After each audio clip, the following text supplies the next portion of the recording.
Back in 2001, when Toyota launched the Highlander, they didn't realize they were creating a segment. That vehicle was kind of small, only had 2 rows, but it really filled a need. People quickly realized that they don't need an SUV. It's more efficient, it's more comfortable, and it just fits their lifestyle better. Fast forward to 2020, and we're here to launch the all-new 4th generation Highlander. This thing has gotten more sophisticated, a lot more safety, a lot more technology, and now it's a 2nd generation hybrid, and that's really what we're going to focus on in addition to all the new features of both the gas and the hybrid model, because the hybrid, first of all, has a new 10-year, 150,000 mile warranty. That's a big deal because replacing that battery pack is about $4,000. Also, you get an average of 36 miles per gallon.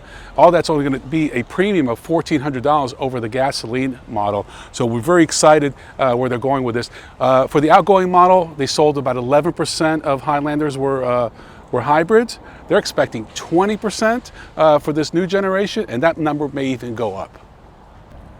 Most Highlander owners will opt for the 3.5 liter V6 gasoline engine, which is a carryover from the last gen. It produces 295 horsepower. It's mated to an 8-speed automatic transmission available in front or all-wheel drive. And there are a couple of variants of the all-wheel drive, which we'll get into.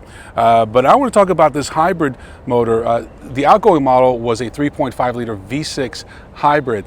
Now it's been replaced with a 2.5 liter 4-cylinder hybrid producing 243 horsepower.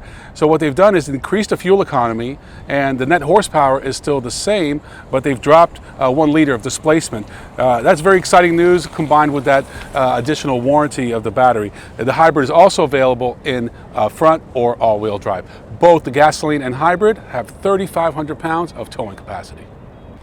As someone who has owned Toyota products in the past, I can tell you they have really struggled with design, and I don't think anyone at Toyota will argue with that. However, their last few products, Corolla, Camry, and RAV4, have really nailed it. And I'm glad to see that this new Highlander also has the same kind of grille, and I expect that styling will no longer be a reason not to buy a Highlander. So let's start with some of the design changes. Up front, you see this blue logo. That means it's a hybrid. They've continued this philosophy throughout. You have an all-new grille, and I like the multiple angles. So hard to see right now, but depending on the lighting, this is going to change quite a bit. A lot of car companies are doing this. We just saw this in the new Sonata. It just makes a lot of sense. LED lights are very important to drivers, and you have standard LEDs on every trim level for the Highlander, and that's a big deal. A lot of other car companies make that an option on the lower trim levels, not Toyota. All right, let's start with some of the design changes. For the wheels, you have 18-inch wheels standard. You have optional 20 on the upgraded models. They've taken these fender flares and really pushed them out to give it a lower, wider stance. And over here, these mirrors have been pushed out a little bit, new mirror design to give you some better visibility between the body and the mirror. So a lot of thought went into this vehicle. The hood is all new. Again, trying to give it a little more style, more curvature, and it really works. Makes the vehicle have a more massive presence. The all-new 2020 Highlander is available in 5 trim levels: L, LE, XLE, Limited, and top-of-the-line Platinum. The base L trim is only available in gasoline and starts at $34,600 for gas, $36,200 for all-wheel drive. A fully loaded hybrid all-wheel drive Platinum will run $50,200. One of the changes for the 4th generation Highlander is that they have dropped the 4-cylinder gasoline model. That was an entry-level model that actually came in just under $30,000, and in my opinion was a way to get some people into the brand that probably couldn't afford it. Well, now the starting price of $35,000, they may have left some people behind. Even though that was a low volume trim level, I still think it was important to entice people to look at Highlander.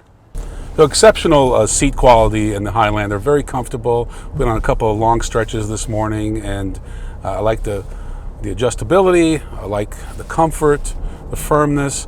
What I don't like is on the passenger seat, even on the Platinum, you can't raise and lower the seat. Again, I have to look and see what other competitors are doing, but on this initial drive, don't have a chance to do that. I can just tell you that as a taller individual, it was a little uncomfortable on the passenger side. You'll have to determine. The controls are exactly where you want them to be. They've angled everything just a little bit towards the driver, and that's a good thing. So they've really addressed the needs of the driver. You have a head-up display that is very vivid. And I'm a big fan of head-up display. It keeps your eyes forward. I think Toyota, Lexus, they're as good as anybody in the industry when it comes to head-up display. So good tech there. We got a chance to check out the JBL sound system. As expected, it's a very solid system. As you can see here, this navigation screen, 12.3 inches, largest in the segment. I mean, this is like a computer screen over here. So really good. So let's talk about the driving. Great, great handling. We had some pretty heavy rains this morning here in Texas, and the vehicle was very stable. Went through some large puddles, and no problem. Very stable, very secure, and gives the driver a lot of confidence. You don't notice a lot of the torque steer, even in the higher horsepower gasoline model. It's just a solid vehicle. They have 3 different all-wheel drive systems. Essentially, the base gasoline models are going to get the all-wheel drive system you would expect, which is that if slip is detected, it's going to send power to the rear wheels. This is, after all, a front-wheel drive bias vehicle. And the hybrid does the same thing, but it uses the electric motors. Whereas the top-end gasoline uses torque vectoring steering, and that's a great system. That's something you find in more expensive, vehicles, and so it's constantly monitoring and can send it, front, right, left, front, back, left, right. So very sophisticated system for a vehicle like this. So happy to see that they're doing some separation from the base models to the top trim levels to give you not just convenience features and reasons to buy and spend the extra money, but also to give you some performance enhancements. Yeah, let me say that again a little better. Well, Toyota's done a good job of distinguishing from the top trim levels to the bottom trim levels. Torque vectoring steering is one example they've done. So, of course, you're going to get better, larger screens and more comfortable seats, better materials in the top trim levels. You have to justify that extra expense, but you also get some performance enhancements, and I think it's very important for the buyer when they're making that decision. And when you look at the pricing of the all-new Highlander, it's right there in the heart of the segment. Kia and Hyundai have just nailed it as far as the value proposition, the Palisade and the Telluride. But then you look at Explorer, that's the extreme end of, in my opinion, being overpriced. This is right in the heart of the segment. I would say the Honda Pilot is its closest competitor, because let's face it, Toyota and Honda, they've got the best reputations in the segment, and you're going to pay a little extra for that. So let's say about an extra 5-10% above what a Telluride or a Palisade will cost, but that's okay, because you're getting a vehicle that's probably going to have a better resale value. I think what else? The Toyota is really paying attention to their customers as far as they've always had good fit and finish, but they've never, I wouldn't say they've always had the best quality of materials, and now they've really stepped it up. This dashboard here is very soft, nice and padded. A little busy for me, but again, I can overlook that. But overall, I expect this to be a home run for Toyota, just like the RAV4 has been. As you can see, you have an all-new interior for this 2020 fourth generation Highlander, and it's a giant leap forward from the outgoing model. So we'll start with the gauge cluster. Happy to see that they have retained the analog gauges. I'm kind of over the whole digital gauge cluster. You do have a 4-inch multi-information display standard, and over 7 inches for the top trim levels. A lot of information, very useful. Moving up here, head-up display on the top trim levels, standard on Platinum, and it's brilliant. A lot, you have your navigation, your speed limit, your current speed, even attack in there. So a lot of information where it needs to be, keeping your eyes forward. 8-inch touchscreen is standard on the lower trim levels, 12.3 on the top trim levels. Largest infotainment screen in the segment. Happy to say that Waze, Android Auto, Alexa, Apple CarPlay, all those are standard on all Highlander trim levels, base model all the way up to platinum. And a lot of good information here. I like the buttons. A lot of car companies are just eliminating buttons altogether. I think you need some buttons, and HVAC is very important. Great use of these little storage compartments to put your cell phone right here. There's also one on the passenger side. You got your cup holders. Still have a traditional shifter.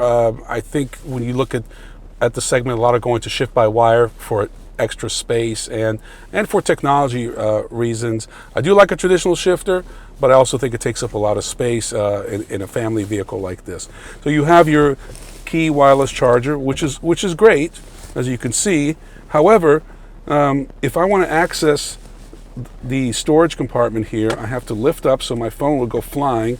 Now I can access it, which is great because this whole armrest does not fold up. Again, I'm sure they had a reason for doing it, but overall, I think the interior is a little busy, but it works. Very functional. Again, it's still a utility vehicle, and you want to have a lot of functionality. I mentioned the USB ports. You have 5 standard. That's a good thing, but no USB-C. That's a bad one. But in the back, 120 volt outlet. That's pretty good. So if you're going to go camping or need to charge up a laptop or whatnot, you have that option, and that's a good thing because you usually find that on SUVs and trucks, not so much on crossovers. But Toyota's taking that next step. So something overall, I think this is going to be a great success for Toyota, and the interior I think is going to invite a lot of people. But there's still some room for some changes to really be up to 2020 standards. So as you can see, we're driving the all-new Platinum, which is their top of the line. And I'm happy to say that Toyota was still able to keep the overall price of a fully loaded Platinum right around $50,000 as opposed to Explorer, which can get up to $62,000. They're putting a lot of their money on the whole hybrid thing, and I think it's going to pay off for them. They're really the only one that have a hybrid. Explorer has it, but when you look at the rest of the segment, they don't offer it. I like the new design of the rear end here. You have new, slimmer, wider taillights that are very striking when you get behind it. As you could see, a lot of hybrid badging. You still see the same blue logo. They really want to distinguish the hybrid from the gasoline version. Now you have a power liftgate, which of course you expect in a $40,000, $50,000 crossover. Now let's talk about some of the things they don't have. Power third row folding seats. I think it's a very important feature. You've got these little straps that you can use, but that's not the same. I think when you're getting up to this price level, you expect that. Another couple of misses, I think, on the interior. No USB-C. Right now, everything's moving towards USB-C. A lot of new vehicles are offering it. Toyota doesn't have it in the all-new Highlander, their newest vehicle. Also, rear occupant alert, a very important feature. In 2019, over 50 babies, small children have died in cars, and other car companies like Hyundai have the rear occupant alert, using 3 sensors to detect movement for up to 24 hours. There's a rear seat reminder. It's an okay system, but it's not the same thing. So I think when you have your flagship crossover, you should really be up to date with all the technology. Don't get me wrong, this is still an amazing vehicle. It's probably going to be the best selling in the segment, and it's still a no-brainer. They've done a lot of great improvements to it, but there's still some room for future enhancements. I'm Ron Doran. Thanks for watching. See you next time on The Driver's Seat.